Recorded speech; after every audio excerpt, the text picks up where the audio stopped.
Official data বলছে 87% মেয়ে লাইফে একবার হলেও সেক্সুয়াল হ্যারাসমেন্টের শিকার হয়। আপনি কি বলতে পারবেন এই 87% এর মধ্যে আপনার বোন বা আমার মা আপনার মা এরা নেই?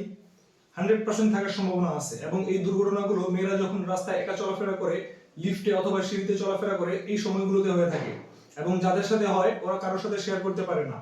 একজন সচেতন নাগরিক হিসেবে আপনারই আপনার পরিবারের মেয়ে, বোন অথবা স্ত্রীর সুরক্ষার দায়িত্ব নিতে হবে এবং তারা যেন সেফলি রাস্তায় চলতে পারে সেই ব্যবস্থা আপনার নিতে হবে। আপনি আমাদের কাছ থেকে এই পেপার স্প্রেটি পারচেজ করতে পারেন। ইন্টারন্যাশনালি প্রতি মান্থে হাজার হাজার পিস অ্যামাজনে এই প্রোডাক্টটা সেল হয়। আমেরিকায় এই প্রোডাক্টটা প্রতি মাসে এতগুলো করে সেল হচ্ছে। এত অ্যাডভান্স সিকিউরিটি কান্ট্রি, তাও এই পরিমাণে এই প্রোডাক্টটা সেল হচ্ছে। কিন্তু বাংলাদেশে আপনি কিভাবে ভাবতেছেন আপনার ফ্যামিলির লোকজন নিরাপদে রাস্তায় একা চলাফেরা করবে? আপনি আপনার পরিবারের নিরাপত্তার দায়িত্ব নিতে পারেন, আমাদের কাছ থেকে এই পেপার স্প্রেটি কিনতে পারেন। এটির কার্যকারিতা আপনারা ইউটিউবে দেখতে পারেন অথবা আমাদের পেজ ঘুরলে দেখতে পারবেন।